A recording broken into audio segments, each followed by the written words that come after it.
اعوذ باللہ من الشیطان الرجیم بسم اللہ الرحمن الرحیم۔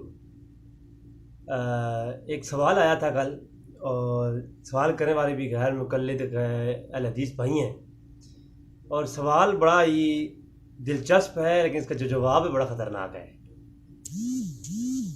اور اب ظاہر سی بات ہے، جس بھائی نے سوال کیا ہے وہ غیر مقلد ہے، تو اس کو یہ تھوڑی برداشت کرنا پڑے گا، کیونکہ ان کے عقائد کے اس کا جواب جو ہے اس کے عقیدے کے خلاف ہے۔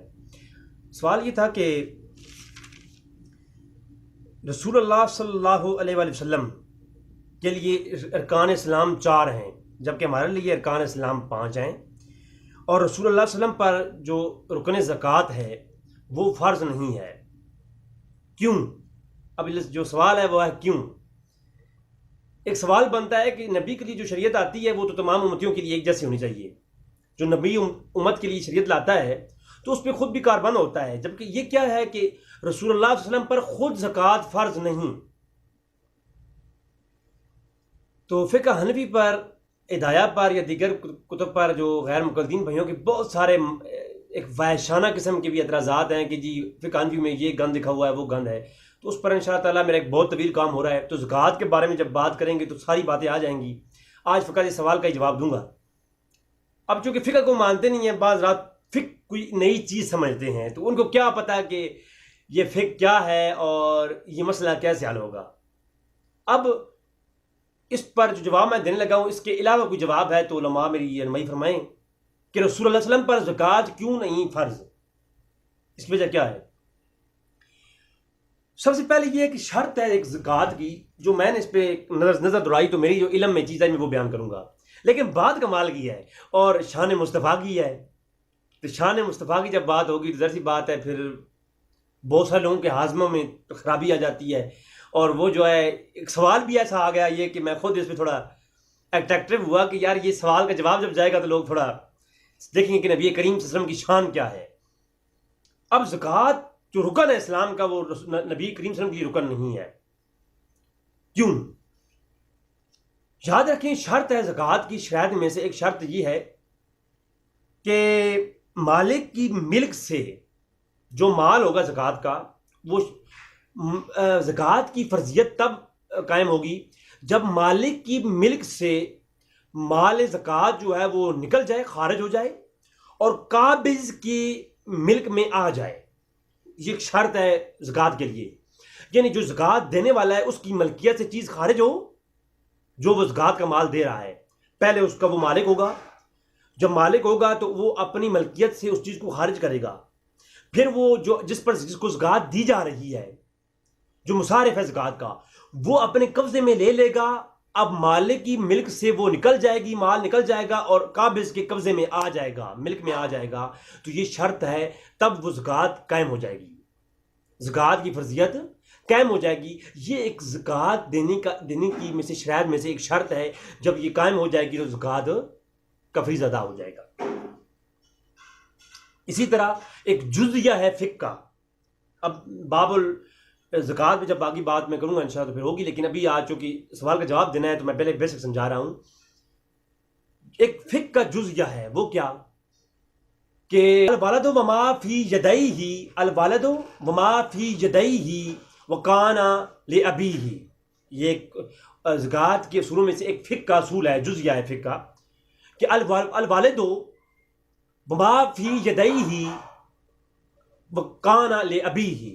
جو بیٹے کا ہے وہ باپ کی ملکیت ہے، جو کچھ بیٹے کا ہوتا ہے وہ کیا ہوتا ہے، وہ بیٹے کی ساری ملکیت باپ کی ملکیت ہے، اور باپ کی ساری ملکیت بیٹے کی ملکیت ہے، ایک اصول ہے۔ اسی لیے اب باپ بیٹے کو زکوٰۃ نہیں دے سکتا، کیونکہ شرط کیا ہے؟ شرط یہ ہے کہ زکوٰۃ دینے کے لیے فریضت قائم تب ہوگی جب جس کی ملکیت ہے اس کی ملکیت سے جو ہے مال خارج ہو جائے گا اور قابض کی ملکیت میں چلا جائے گا۔ تو جب باپ بیٹے کو جب زکوٰۃ دے گا تو باپ کی تو ملکیت سے وہ نکلے گا ہی نہیں، بیٹے کے پاس آئے گا، تو بیٹے کی تو ملکیت کیا ہوتی ہے، الوالد وما فی یدیہ کان لابیہ۔ باپ کی ملکیت بیٹے کی ملکیت، بیٹے کی ملکیت باپ کی ملکیت، لہذا باپ بیٹا آپس میں زکوٰۃ نہیں دے سکتے۔ اسی طرح ایک اور میں مختصر بتاتا ہوں، العبد ما فی یدیہ وکان مولاہ، کہ غلام کی ملکیت اس کے مالک کی ملکیت ہے، لہذا مالک غلام کو زکوٰۃ نہیں دے سکتا، کیونکہ شرط کیا ہے کہ شرط یہ ہے کہ مالک کی ملک سے نکل کر قابض کی ملک میں مال آ جائے تو تب جو ہے زکوٰۃ قائم ہوتی ہے۔ تو جب مالک اپنے غلام کو زکوٰۃ دے گا تو غلام تو آلریڈی اس کے غلام ہے، ساری ملکیت غلام کی اس کی ملکیت ہے، تو یہ ملکیت واپس اسی کے پاس رہے گی، اس کی سے خارج نہیں ہوگی، لہٰذا اس کی ملکیت سے خارج ہونا مال کا یہ شرط ہے کس چیز کا؟ زکوٰۃ کی فرضیت کے لیے۔ اب یہ قانون سمجھ آ گیا۔ اب یہ سوال پیدا ہوتا ہے کہ رسول اللہ علیہ وسلم کی زکوٰۃ کیوں نہیں ہے؟ تو بھائی مالکوں کی ملکیت سے کچھ خارج ہوگا تو زکوٰۃ فرض ہوگی نا۔ پتہ نہیں میرے لفظ سمجھ آئیں گے نہیں آئیں گے۔ جب اختیار سے اپنے اختیار سے اپنی ملک سے کوئی چیز نکل کر بعد خارج ہو جائے گی اور قابض کی ملکیت میں آئے گی تو جو ہے فرضیت زکوٰۃ قائم ہوگی۔ رسول اللہ علیہ وسلم تو اس کائنات کے مالک ہیں، جس کو زکوٰۃ دینی ہے اس کے بھی مالک ہیں، جہاں جو کچھ اپنے پاس ہے اس کی بھی وہ بھی ان کا ہی ہے، تو ملکیت سے باہر جائے گی زکوٰۃ کا جو ہے شرط زکوٰۃ پوری ہوگی اور فرضیت قائم ہوگی۔ تو یہ سارا کچھ تو ہے ہی رسول اللہ کا۔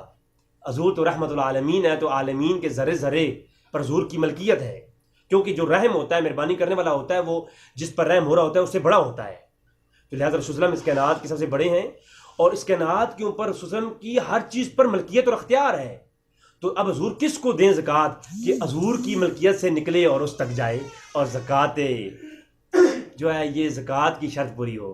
لہٰذا رسول صلی اللہ علیہ وسلم کی شان ایسی ہے کہ ہر چیز حضور کی ملک میں ہے، یہ نباتات ہر ذرہ ذرہ حضور کی ملکیت میں سے ہے۔ حضور کسی ایک غلام کو زکوٰۃ دیں گے بھی تو وہ بھی حضور کی اپنی ہی ہوگی، لہٰذا حضور کی ملک سے جب نکلے گا نہیں تو حضور پر زکوٰۃ کیسے فرض ہوگی؟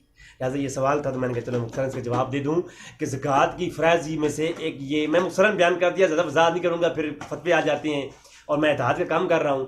تو بھئی حضور کی یہ شان ہے کہ حضور کس کو زکوٰۃ دیں کہ حضور کی ملکیت سے نکلے اور قابض کی قبض میں آئے، جس کو دیں گے وہ حضور کی ہوگی، کیونکہ ہر شے حضور کے اختیار میں ہے، ہر شے کے ملکیت حضور کی ملکیت ہے، ہر چیز کا خزانہ ہر چیز پر حضور کی ملکیت ہے۔